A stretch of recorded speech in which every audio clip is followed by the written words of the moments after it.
Welcome to Just the Facts, episode number, what is it, Bob? Episode number 11. We're excited to have you joining us live on Just the Facts. And today's subject is who's handling the leads. So you might be wondering, what is it these guys are going to talk about? So we got all things in store for you when it comes to leads, lead generation, who's handling them, why are they handling them, and some best practices. So just a quick note, we have a different format today. So we are not taking registered guests. We are doing a live podcast, a video podcast, or a vidcast, if you will. And that is going to require you to ask questions in your chat feature, whether you're on Facebook Live or on YouTube. We need you to ask questions so that we can have an after party and answer those questions during this time. And we love to have our listening audience join us and interact with us, and we'll do it that way with your questions. So put those in the comment feature, either in Facebook Live or on your live YouTube stream. All right, Bob. So right out of the gate, thanks for being with me today. It's a wonderful day. It's always good to see you and to talk to you. And so as we talk about leads, I want to know, and we get this question a lot, I want to know, what is the difference between trade-in leads and those people just wanting to sell their car to a dealer especially? Yeah, it's funny. They seem to get blended in today's world, but they are two distinctly different leads, right? A person that is submitting a trade-in lead is interested in acquiring a vehicle. That's the whole point of a trade-in, right? They want to make sure how much they can get for their trade-in, and so they can assess that against the cost of either a new vehicle or used vehicle. But a person that is selling their vehicle, that's more of an inventory acquisition conversation. So you got to be careful with that one, because in today's world, everyone's needing inventory. That's the number one concern all dealers have today. And you can really mess up a lead for inventory by trying to talk them about selling them something. So you don't want to do that. Ultimately, if they get rid of their vehicle, most cases they're going to be replacing that vehicle, but you want to be careful. And there is a difference between a trade-in lead and someone selling their vehicle to you. No, that's good. And I know there's some differences. We see all kinds of different trade-in widgets that are out there and people wanting to sell their car. So it's almost like that language needs to be changed or mixed up a little bit, right? Because there is that difference between just that customer coming in wanting to purchase a car and they have a trade. And I think you've mentioned that 70% of customers come in with a trade when they're willing or wanting to buy a car. Yeah, right? they definitely have a vehicle to dispose of. Whether they trade it, sell it, or give it away, right? There's still that adage by consumers that they can sell it for more than they would get as a trade-in. But in today's world, that may not be necessarily true. So it's advantageous for dealers to pursue that. It's just part of a general conversation with your customer. Hey, by the way, most people have a car they're going to get rid of. Do you have one? Because we certainly need inventory. And just broach the subject, because to your point, 7 out of 10 consumers buying a vehicle have a vehicle to dispose of. No, that's good. And, one of the other things that gets talked about is like, how should I be closing these? Like, what's that ratio or that percentage of customers that are either wanting to sell their car or bringing in their trade? A lot of deals are lost sometimes, right, by that trade and not giving the customer what they're looking for or what their expectations are. And so is there an industry average? Is there something that we can look at, studies that we've done that may show, like, what is that ratio? What is that percentage of how I should be closing these? Or is there one?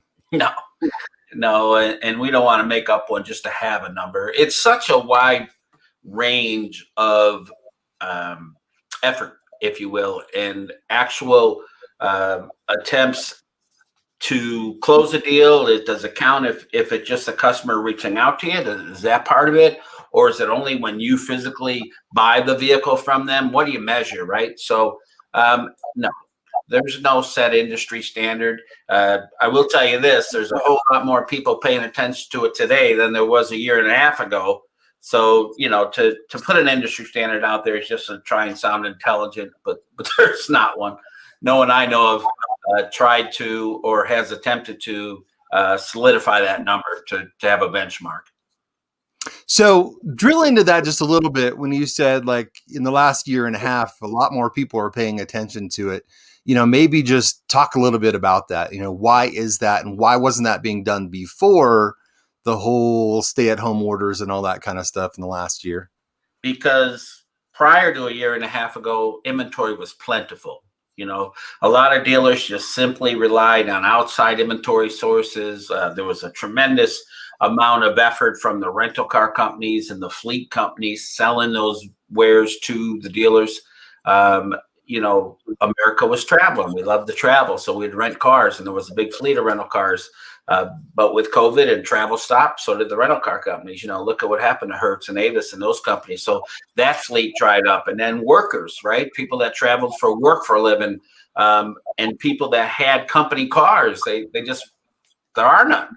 So now, because the inventory acquisition sources have dried up so much, and the fact that even at auctions that happen to have inventory, it's not as plentiful as it used to be, and it's very expensive. The prices are way up.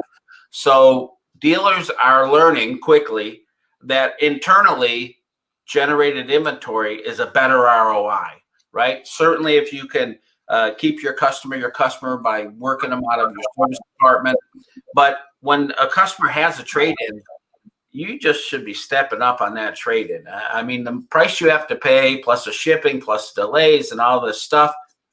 If you have a car at your curb that you have the ability to acquire, absolutely don't miss that trade. So dealers are absolutely paying more attention than ever before to trade-in widgets, to trying to acquire inventory online, calling customers, sourcing the listings and sourcing the Auto Traders, the Craigslist, the Cars.com, all those places where consumers actually list their vehicles also, and they're trying to get inventory wherever they can find it. No, that's great. And it's crazy how we've been talking about that subject for so long. Like where are all the cars? Like, how do I find this good quality inventory? And so when leads come in, it's really important to have the right person handling those, right? And so we've titled this whole podcast or video podcast to say who's handling your leads, who's the person there. So we must have that answer, right? We must have, maybe a little bit of that answer. And then I kind of set it up this way with my next question is there's a lot of people like dealerships that are out there that are advertising, hey, I want to buy your car.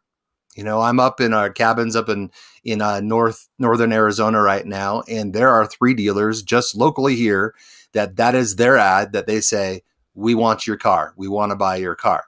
And so, but we're also hearing from consumers, they say that, but do they really want to, because they're really not buying my car? So maybe talk about the expectations of a consumer when they do want to sell their car. And then also who should be the right person. And I know you touched on this a little bit at the beginning, but who should be that person, whether it's an independent dealer out there that's watching this, listening to this, or it's a franchise dealer or part of a big group, like who should be handling those leads and those calls that come in? Well, really, it greatly depends on the type of lead you're talking about. But one thing for sure is if it is a consumer selling you their car, do not try to turn that into a sales lead. That is an inventory acquisition lead. So let's just look at that first. If we're strictly talking the inventory acquisition leads, I would not recommend putting a traditional salesperson in charge of those leads, because it's an innate trait for a traditional salesperson to try and sell something. And that is not the goal. The goal is to acquire inventory. So I have heard from several dealers that are finding success with it. They literally have an hourly employee who does the communication with that consumer, right? Because if you enter into that conversation too early with an attempt to sell them a vehicle, you will absolutely lose them. And that's what we do hear consumers saying that, oh, sure, they say they want to buy my car. It's just another avenue to try and sell me one of their cars, right? So you want to be careful with that one. Now, if it's a consumer who is saying they want to trade in their car, that has had a variety of answers. Some dealerships have put that in the BDC control, the business development control, or the internet department control. Others have handed that over to the floor salespeople, just because of personality reasons and being a little more aggressive, right? With all the dealers reaching out to consumers today, some dealers are deciding to be even more aggressive than they were before because they feel like all dealers are in that same space. So that's really up to the dealer. The one that's kind of been solidified, though, is if it's an inventory acquisition lead, do not have salespeople handling those particular leads. And again, if it is a trade in my lead, you need to decide what kind of personality you want communicating with the consumer. But even with those, most dealers today are having that run through a BDC or an internet department. Gotcha. So since there's so much out there right now of all kinds of people advertising what I just said of, I'll buy your car, I want your car, I want that inventory. What are some ways, because it is pretty competitive and, especially when you have your own customer maybe shopping that, right? Yeah, sure. How do you win more of those customers? How do you win more of that dealership's customer base? And it's kind of in a way of saying, how do I win more trades, right? But how do I win that customer back? Or how do I keep that customer coming back to me so that I can show them that next vehicle that they're interested in and get that piece of inventory, that car that we've been maybe working on all that time? So how do they win more trades and more customers coming back? Well, if it's a consumer online that's not at your dealership and you are just simply doing most of the communication online, there's not as much of that as we anticipated, but there's still some of that. And to do that, you just have to be as transparent as possible and stay aggressively communicating. The minute you slow down, the minute you wait, they're gonna wander, right? But what you need to be careful of is, as you're communicating with them, be as transparent as possible as to where you're getting the information you're sharing with them. Okay. Now, if they're physically at your dealership, and you're at the appraisal process, which is where the majority of deals are lost. The reason the majority of deals are lost there is because the consumer's not involved. Typically, that consumer's left sitting there while the salesperson grabs the keys and gets it appraised. Who knows what they're doing? But the problem is while that consumer's sitting there, since that's the tenuous part of the deal, bad thoughts go through their head, like it would anyone. Your senses are heightened, right? So the best way to improve your trade ratio is step one is involve the customer. Don't leave them sitting there. Take them with you. Let them explain their car to you. Let them sell their car to you. Because what happens then is they own part of that number, right? They own part of that number. But part two of that is use a third party explanation when explaining where that number comes from. Don't say, hey, this is Bob Grill's opinion and I'll give you $10,000 for your car. It should be, hey, taking a look at the resources we're looking at based on your car. Here's the realistic expectation as to what it's worth. And you use other sources to justify that number. But the key to that, again, is keeping the customer involved in the process. Don't do the traditional, let them sit there for 5-10 minutes, because that feels like a half hour. And then no matter what figure you give them, it's going to be too low. No, that makes sense. And, and kind of a transitions, because we talked a lot about the acquisition side of things, but I think it's important because inventory is that big pain point that's out there. But when it comes to the retail units that are out there and someone gets a lead on the retail side, on their listing, on their website, or one of the listing services that are out there, the many that are out there, is it okay to ask for a trade within that communication, or is that something that should happen at a later date? Because again, you want the inventory, right? Someone's interested in a car. We know the percentage is 70% of all customers have a trade or a vehicle they need to dispose of. So is it okay? 100% it's okay. Consumers want to know all that's available to them, right? And so even if they don't have a trade that they're presenting to you, absolutely ask them. Say, most consumers have a vehicle they're disposing of when they're buying another one. Do you have one? You might be surprised what we'd give you for it. We need inventory. And just be as upfront about it as possible. Tell them why you're asking the question. Say, we are very short on inventory. You may be amazed what we would offer you for your car. And then you don't have to sell it on your own. You don't have to deal with strangers. There's a tax advantage to trading it in. You don't pay tax on the trade amount. So there are definitely some certain advantages to it. The number one reason most consumers don't want to trade in their car is because they feel you'll try and steal it from them and you won't offer them enough money for it. Gotcha. So another question on the retail side would be, do you think a customer fills out a lead form? Because you and I have gone back and forth on this over the last few years, and whether we should have lead forms, how much information do you get from a customer? You want to respond to a customer. A lot of groups have set up BDC or CDC departments to handle a lot of those incoming leads, that traffic that comes in there. And so do you think it's still the customer calling the dealership, sending them an email, filling out a lead form, or do you think majority of the customers today are actually showing up at the door? Because that's something that's been debated from several different vendors out there, but we hear a lot of differences from dealerships, right? From the dealer groups that are saying, my customers still want to come here. So maybe talk to that, maybe speak to that for a couple minutes. Well, it's not only our opinion, but companies like Cox Automotive, who specialize in online services and tools, did a study, and they even said that well over 50% of the first point of communication with the consumer is at the front door, not through a text, not through an email, not through a phone call. They like to do their research, right? And there are customers who like to get as much done as possible online before coming in, but they still want to come in. It's I don't want to spend 4 hours there and start from scratch. All that comes into play.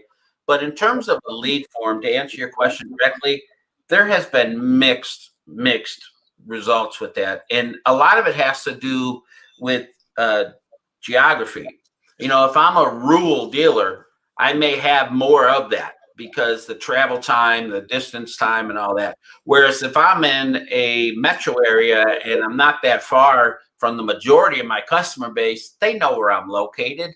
They drive by my dealership or they look online. People are very comfortable looking in my web, right? They're very comfortable looking at my inventory. I encourage them to look at my inventory. So there's not going to be as much of a lead form generated for a consumer whose dealer's right down the street and they're familiar. They drive by at night sometimes. They still pull in the parking lot if they're getting real close to being interested. So there's been real mixed results as to whether or not they fill out a lead form. What's not mixed results is over half of them's first point of contact is right there at the front door. No, that's really good. So we're getting ready to go into our after party and bring in our listening audience who has some questions for us. And if you want to ask a question, please put it in your comment section at the top right-hand side of the page you're looking at. I hope that's where you see it, but write in some comments there, questions for us as we go into there. So one more question for you, Bob, from me before we get to our listening audience, and that would be, I want 2 best practices. I always love best practices, some practical things that our listening audience can take away from what we discuss and start to implement or utilize in their process. So what are 2 or 3 best practices when it comes to responding to online listing leads? Because I know you've talked about this with several groups out there from the Carfax perspective, but just from the overall industry perspective, what are a couple takeaways that folks listening today can start to implement in their process? Well, number one is to try and give the consumer merit, if you will, for whatever research they've done up until the point of you reaching out to them or contacting them, or indeed them contacting you, because we know for sure that every customer has done some sort of research in certain amounts. Rare is the case when you're going to meet someone who's done absolutely nothing. Right? That's just not the case. So you want to give them a little opportunity to explain to you what they've done and indeed tell them, hey, that makes a lot of sense. Consumers today have a lot of information available to them. Of course you would do that. And just give them a little merit for the amount of research they've done. And then part 2 would be start where they left off. Ask them what to do next. Those are the best 2 moves you can make. Number 1, let the consumer start the conversation and tell you what they've done some for. And then part 2 of that is ask them simply, what would you like me to do next? No, that's great.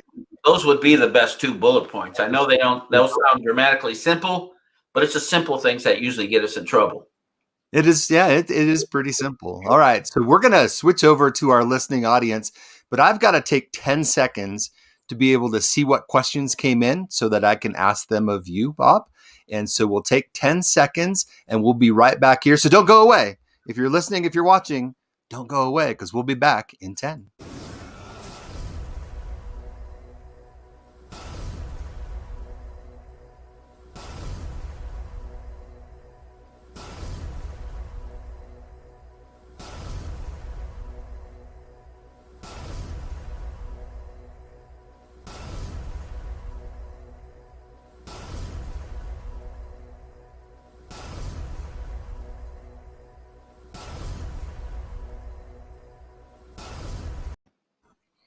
I told you we'd be back. That was a 10-second countdown that looked like it was more like 20 seconds, but we are back live with you and everybody stayed on. I love that. I love to see that. So as you're watching, thank you for tuning in on this live after party with questions. So Bob, here's the first one it looks like it might come from an independent dealer where they don't have a lot of staffing. And so when it comes to handling some of those leads that come in and customers want to sell their car to them, how do they do that with a limited amount of staff? Well, if you take the time to immediately respond and explain to them that you are a smaller dealer with a limited staff, so it'll take just a few minutes or a little bit of time, but we will absolutely get back to you. A lot of consumers actually prefer to have a smaller staff and a smaller location and, that kind of family atmosphere. So just use that to your advantage. Tell them up front, but the key is to respond right away. It doesn't have to be a split second, but certainly with whatever you consider a reasonable amount of time, get back to them and say, hey, we didn't want to leave you waiting or we didn't want to leave you hanging. It will take us a little time to be prepared for you, and we will reach back. But we at least wanted to reach out and thank you for submitting the lead and let you know that we're working on it for you. That would be my best advice. Get to them right away, or whatever you consider right away, to be fair, but then tell them we're a smaller operation. We have limited staff, so it may take us a little bit, but we promise we'll get back to you reasonably. Good. Next one. This one comes from a internet director. So on the internet side, they have an internet department, and I'm trying to paraphrase this question.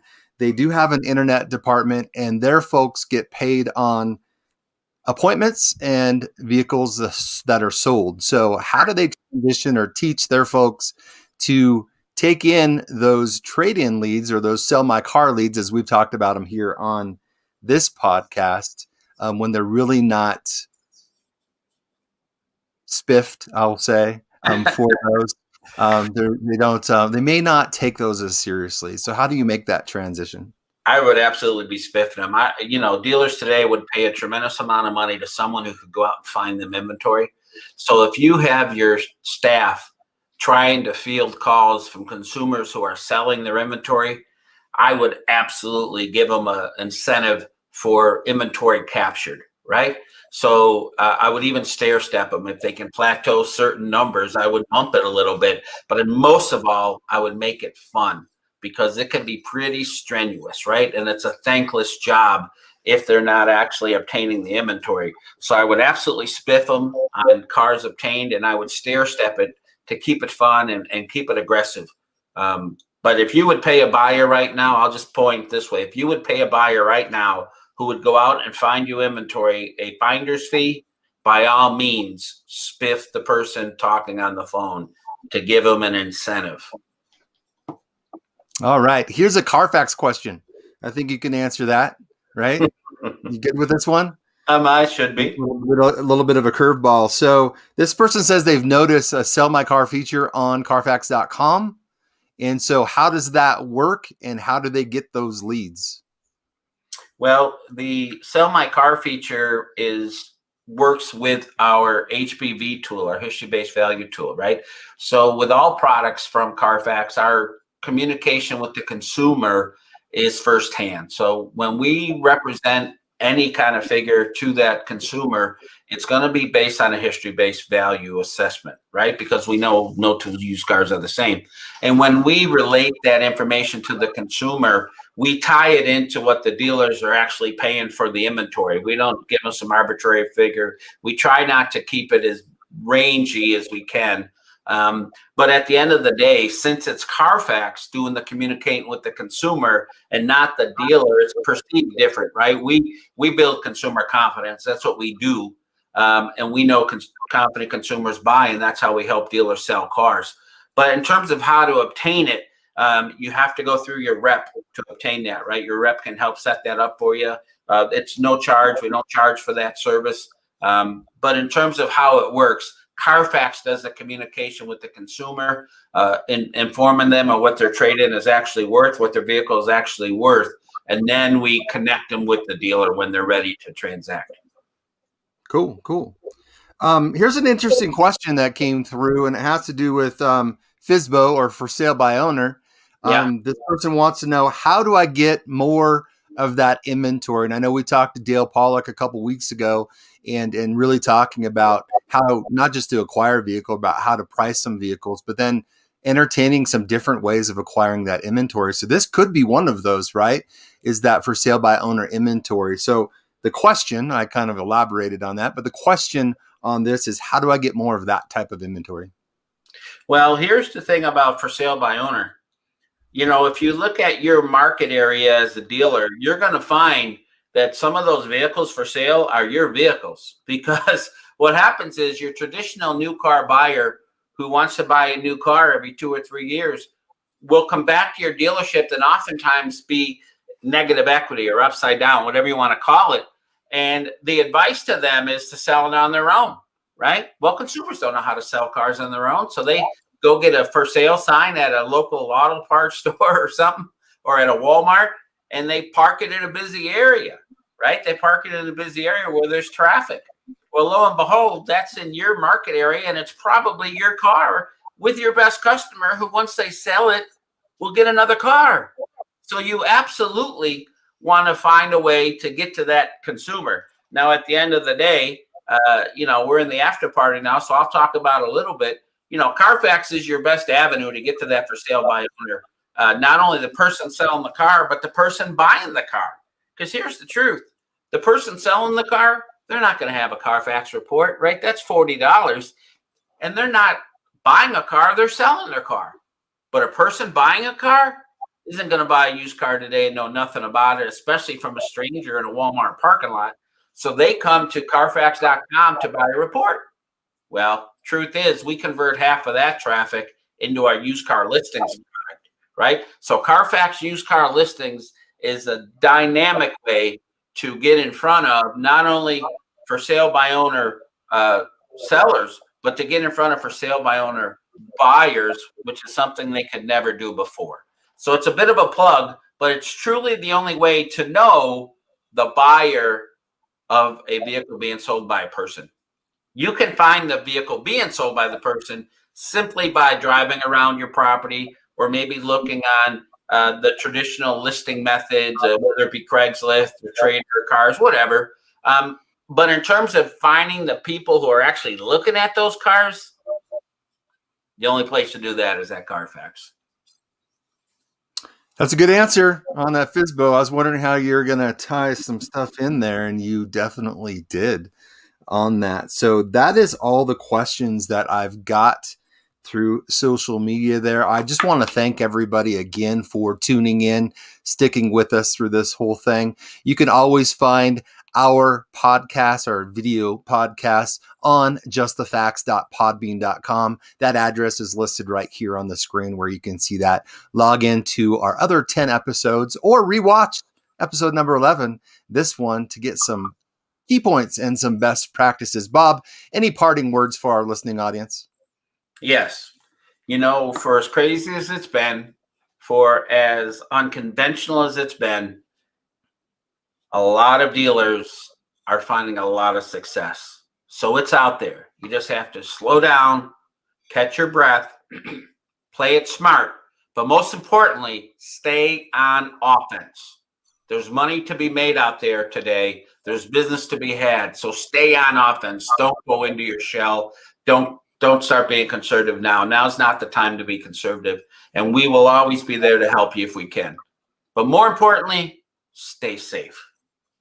Stay safe, everybody, and tune in on our next Just the Facts. That would be June 8th, where we have Mr. David Kane. That's going to be with us. Talk about leads. Here's the expert on how to handle leads, and he is definitely going to be with us in just a couple of short weeks. Very much looking forward to that. He is a industry expert, as everyone knows, on how to handle leads, both internet and phone. So looking forward to that one. We are. We'll see you then. June 8th is our next one. Bye, everybody.